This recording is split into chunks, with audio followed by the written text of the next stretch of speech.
This is a WGNS Action Line, talking with Rutherford County newsmakers about what matters most to you. Now, your host, Scott Walker. In studio with us this morning, we have Gloria Christie from Shacklett's Photography. Gloria, how are you this morning? I'm just super excited. Well, good. That's perfect. Just telling you, off the charts here. I know everybody else is maybe just like, what the heck's going on with our world? But you know what? I know something that gets people excited. What's that? Music. It does. You know, it's always been that, right, Scott? It definitely always has been that way. That's always that. In fact, I was thinking this morning as I was going to share this with you and talking about just Uncle Dave's story. Back in the 1920s, when things were kind of going off the edge with the Depression and all, it was when Uncle Dave started his career. And he was in his 50s when he became a superstar on the Grand Ole Opry. And one of the things he said as he was launching his career, he just wanted to make people happy.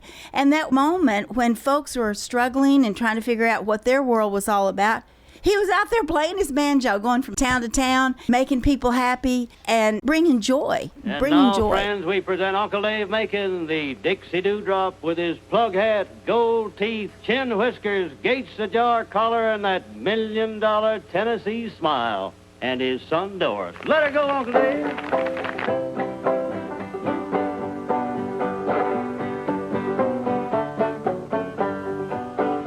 Me and my brother started out the other day, studying a plan how to get away. Night come on and the quarters in the dark, waiting for the Chesterfield train to start. Conductor was standing right now, the rope in the all into his passengers all aboard. I think we need a little of that, Scott. What do you think? I agree with you there. Okay. All right. And you know, we've done it. We have a history. This is my 40th year to do Uncle Dave Macon Days. Scott, you were just a baby, right? How's that possible when you're 30? I don't know. And I think I'm going backwards, right? That's right. What was that movie? Benjamin Buttons? Or? No, okay, right. No, I don't want to do that part. I want to go baby. Again, Gloria Christie with us this morning. Let's talk a little bit about that music that Uncle Dave was known for. First of all, what type of music did he play? He was known for roots music, which thus roots Rendezvous, and the kind of music that evolved in the late 19th century, early 20th century. And a lot of people don't realize that Uncle Dave's sister was a classically trained musician. He mimicked a lot of her classic piano pieces and began to translate that into banjo style. My dog treat I went to see. I'm doing hard. There was a possum up that tree. I'm doing hard. And that possum began to grin. I'm doing hard. I reached up and took him in. I'm doing hard. Oh, come at possum children. Come at possum children. Oh, come to his heart. So you hear the frailing, the clawhammer style of banjo, which every guitar player in the United States of America right now who is doing rock and roll country, it is that picking, frailing style that Uncle Dave perfected. Was he the only one? No. There were others, but that kind of style made its way into American popular music. It's the kind that does make you happy. You know how music changes your mood, changes your perspective. It's so healing. And he, in his own life, it was part of his story. He actually, after the Civil War, and let's just take a snapshot of that period after the Civil War. All right. It was Reconstruction, and the South was just decimated. In fact, they called Murfreesboro the scorched land between Bristol and Memphis. That was the image of what we were like. Can you imagine? And that was because, I guess, of all the fighting that took place. Absolutely. All the deaths. I mean, it was a tragic area for a long time. Scott, we have photographs of it that were taken. Bill and Tom have restored some of those, that image of what it looked like at the battlefield in the 1880s. It was still decimated. You could see where the battles had taken place. If we don't save that story, because right now everything's growing up all over it, being built on top of where that really happened. Yeah.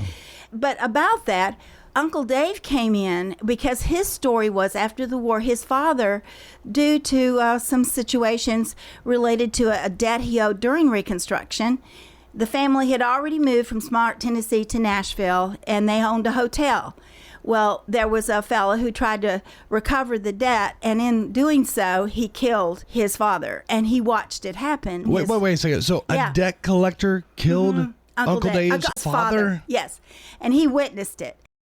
It took him a while to recover and mentally decide to repurpose his life. His mother moved to Rendezvous, there at the corners there. His mother took the family there, opened an inn.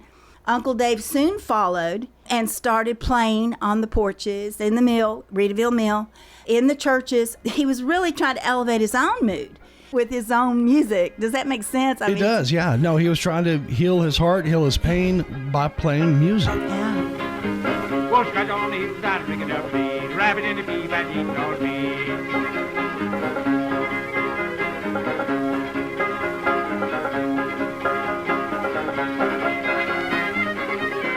I look at that story and I'm thinking, wait a minute, we are all that way. We all need, and I've thought of my own self, you know, what really attracted me to this event over 40 years ago was Jesse Messick and my dad trying to get me something to do, you know.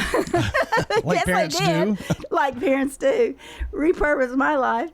And that happened for me. And every year, and you've seen it happen year after year after year, 46 years of this have made a little bit of joy in Rutherford County. And now we've spread that all over the world with World's Largest Square Dance, Walking in Sunlight with the story, that play that we made with the MTSU Theater and Drama about the story of Uncle Dave. From time to time, he was self-medicating with alcohol, right? And the family was trying to do an intervention, and they picked him up. His brother took him to Central State. I'm not familiar with that. Okay, well, Central State was a mental institution. Oh, wow. And his brother was going to have him admitted because they thought he was just totally out of control.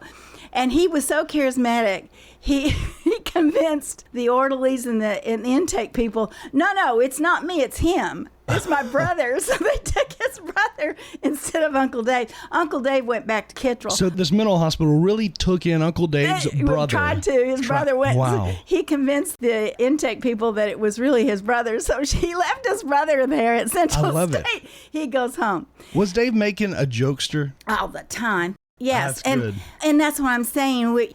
Our mood and our emotions are so tied to our feelings, and feelings are so tied to music.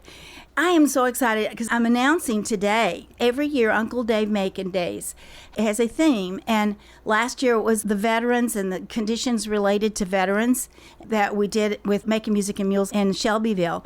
And we did a tremendous job with that and raising money and so forth and awareness of the needs of veterans.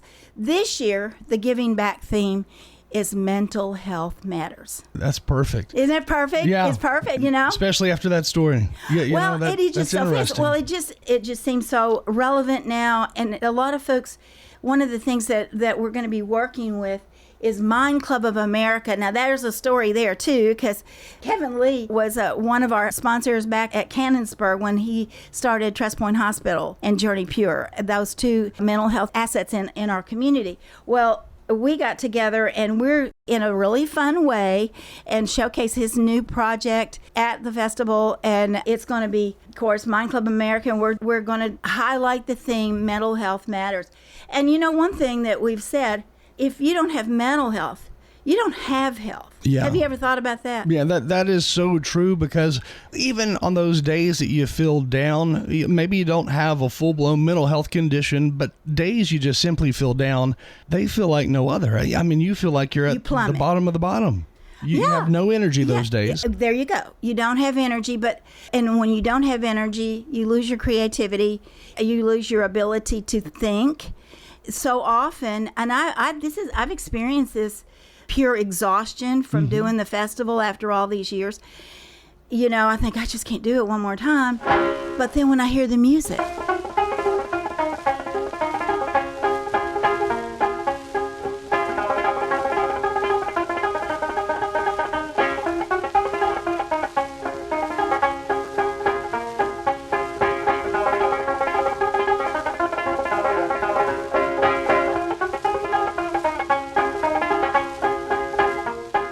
I got to tell you, you know Ben, my son Ben. I've met him before. You know.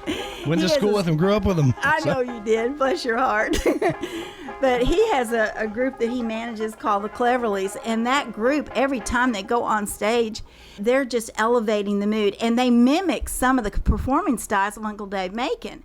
And I've watched it time after time after time, and other groups like that, they get on stage, they change the mood immediately. But I've also seen the opposite, and you know that too. If they don't convey a message of hope and unity, and the air goes out of the balloon, really. You know, this is so true. And when you look at music over the years, you can literally see changes in people. You can see, if you go back and look at crowds at audiences, you know, at concerts, you can see really how that artist impacted that crowd. That's right. Take Woodstock, for example. Oh, yeah. Artist conveyed a message, you know, we're going to break out of this. We're going to be our own. We're going to, right. And you had all of a sudden, you know, fires breaking out in the crowds and things like that. But then at the same time, you had people hugging, kissing, and just, it's amazing. It's being human, right? It is. And that mood can change from 1 minute to the next so fast with music, and that demonstration and that up and down moment even happens at Uncle Dave. You know, you've got, for example, you know, you might have a person that has a child lost and everybody's freaking out and panicky. The mood completely changes when we're all looking for a child. But the next thing, you get somebody on stage like the Cleverleys or the Isaacs or some of these people, these bluegrass players, and they totally elevate the mood. And then we go back to, we are a little schizophrenic, aren't we? Yeah, when it comes to music, and when you're the audience, it's wild. Let me tell you what we're going to do. This is why Kevin, and I'm so committed to trying to help him do this. He wants to help young folks. We're entering the era where the COVID kids are now going to college, that were out of school. Teenagers who were in high school at the time. Right. Now, and I have a granddaughter like that. She was isolated. Tom tells me this. If you're alone, you're in bad company. Because you only feel worse about yourself or more down. And those things, those voices in your head tell you you're awful, you know, you're alone, nobody cares about you. And I'm sure Uncle Dave felt that when his dad was killed and he was trying to regroup and figure out what he was going to do with his life. But that was a pivotal moment that changed him. I want folks to know that story because we're going to be telling that story more and more. And also give people some actual tools. That Mind Club of America program gives young people tools. Toolkit for life. That's what Kevin's saying, that we're going to be able to help you. Does that mean we have all the answers? No, it's collectively. And once we get on the grounds and we get to having fun together, dancing together, playing together, having a good time, and then when you go home Saturday night, after by the way, we're going to have this big country dance, September 6 and 7. Okay. You go to our website. There's a whole schedule of artists that are on there that you'll see the schedule, and it starts at 4 o'clock, goes on into the evening with Dewdrop Jamboree, all kinds of artists throughout the weekend. The other thing that's going to be fun is we are partnering with Borough International and Art Crawl folks and some of the talent from MTSU. That's the other thing that I want to say about this one. This particular one is the inclusion of other talent, other organizers, other creatives that have come in to help us with this, with continuity. And particularly after COVID, when we were fledgling our own self, we were kind of been nomads for the last since 2019, nowhere to go, don't have a program, don't know where to go, don't know what to do. But you know what? We've always thought that we'd come alive again, and we're going to share this wonderful story and this wonderful music with everyone once again. Roots Rendezvous, the Music Fest, September 6th and 7th. It will be at Hop Springs in Murfreesboro. Time flies by. Yeah, so September will be here before we know it. Gloria Christie on the air with us this morning. Roots Rendezvous, and then Uncle Dave Macon. So Dave Macon, he was a fascinating character.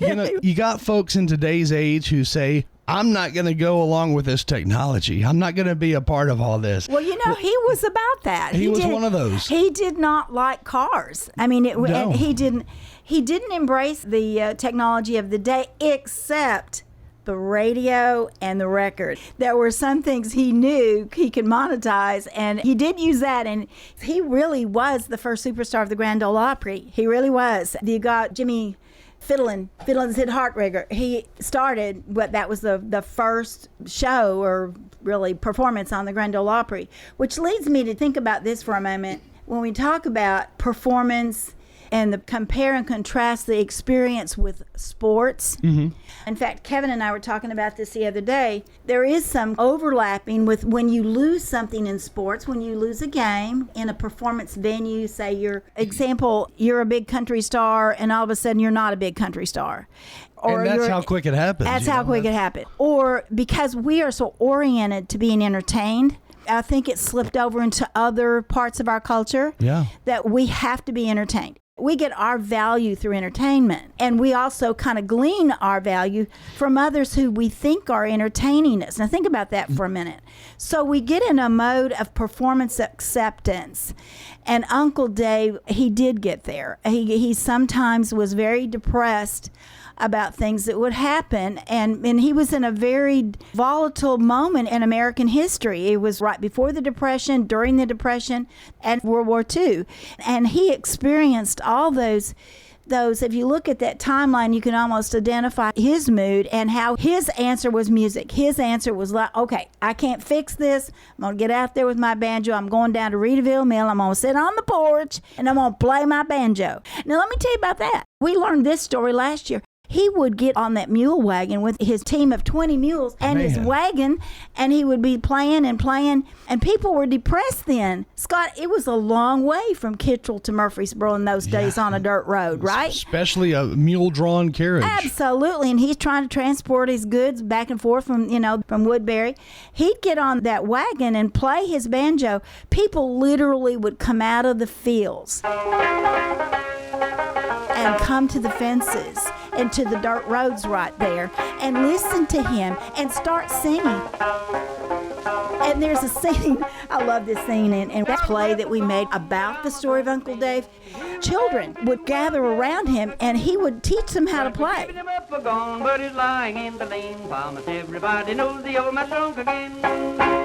That's where we get making music education, because he would teach them his method.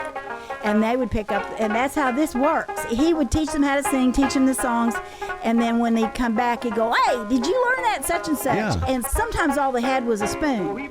He'd teach them how to do spoons. Brother Ned, he threw us in the street and he tumbled into bed. But we're giving him up for gone, but he's lying in the lane. Promise everybody knows the old man's drunk again. These kids would just laugh and play with him. There's so many songs that evolved out of that era. That's why we've got to teach the young ones. And the young ones are coming. The young ones, I'm so excited about. Dewdrop Jamboree is bringing some people from Carpe Artista. You know that bunch over there. They're just amazing what they're doing with kids and singing old country songs that these little tykes are 10, 11, 12-year-olds singing Patsy Cline. Come on. It's awesome. You know, in today's times, and it's interesting to talk about today's times and tie it to Uncle Dave, but in today's times, when you look at those performers who are extremely passionate about what they do, you'll also see those are the ones who get in trouble. Their names are in the tabloids a whole lot more. But they're also the ones who have those emotional breakdowns. They have those emotional highs and lows. But what if they had the toolkit? Yeah. What if they had the toolkit? Kevin and I were talking about this. He's got the toolkit. He's got some things that are really provable, and there is data to prove what he's doing. I don't have data. I just have results. I see the world's largest square dance where everybody goes crazy. You were there. You know what they do. There's nothing like a community building event like music. Music changes everything. Everything. And I can see where, like Uncle Dave, he was one of those very passionate people. Mm-hmm. Emotional highs, emotional lows. He's typical. That is a real performer. Real performers have those because they are the ones who have the ability to write these dramatic songs that make a difference in somebody's life. I mean, they are the ones who are the best performers, but they're also the ones who go through things like depression and these battles with anxiety, whatever it may be. Well, and you know that it's not just performers and athletes, it's us. That's the key to it. And keep going back to Kevin Lee because he's been such a friend through this, all the way through the festival at Cannonsburg and all. By the way, he's the individual that helped find Trust Point Hospital and Journey Pure. That's the Kevin Lee.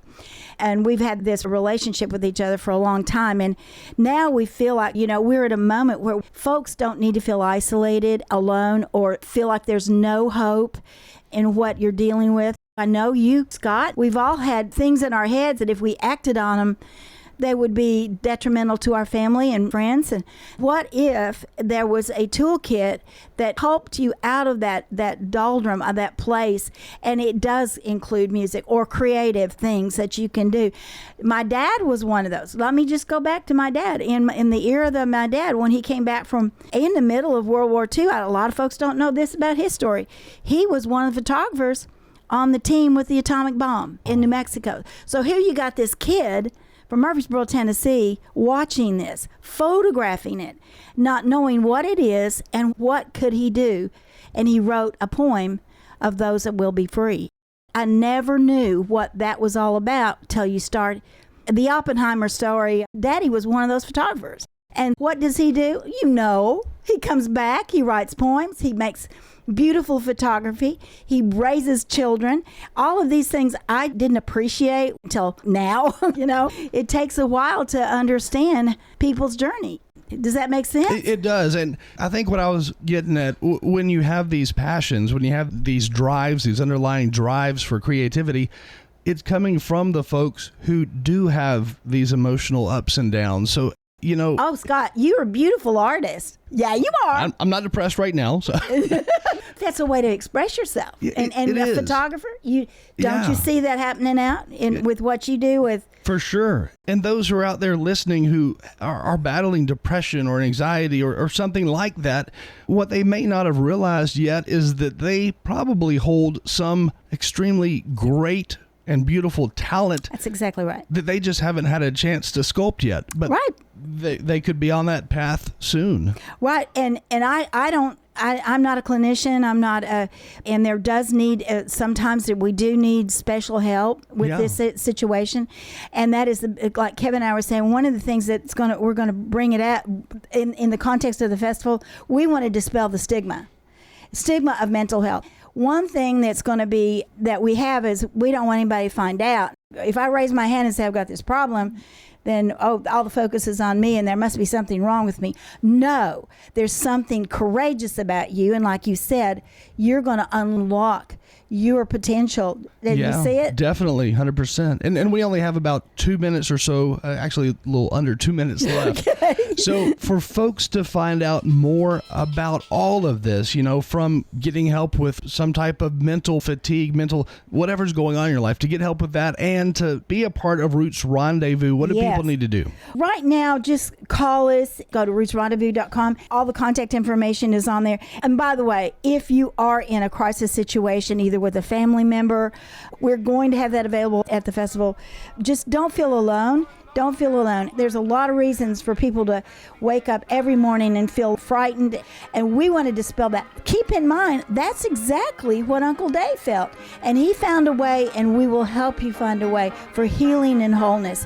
Roots Rendezvous, Uncle Dave Macon Days. We're going to raise awareness and teach folks that mental health matters. But the bullets, they flopped out wings and crow when the dog kept passing by. Seem to say that they can't be caught and ain't no use for to try. And worse than all that's happened yet, did you ever hear it like before? Wherever you go to travel, you'll find out a lock on the chicken coop door. Yeah, take that chicken pie, or put on lots of spice. Oh Lord, how I'd like now just a piece of that biggest slice.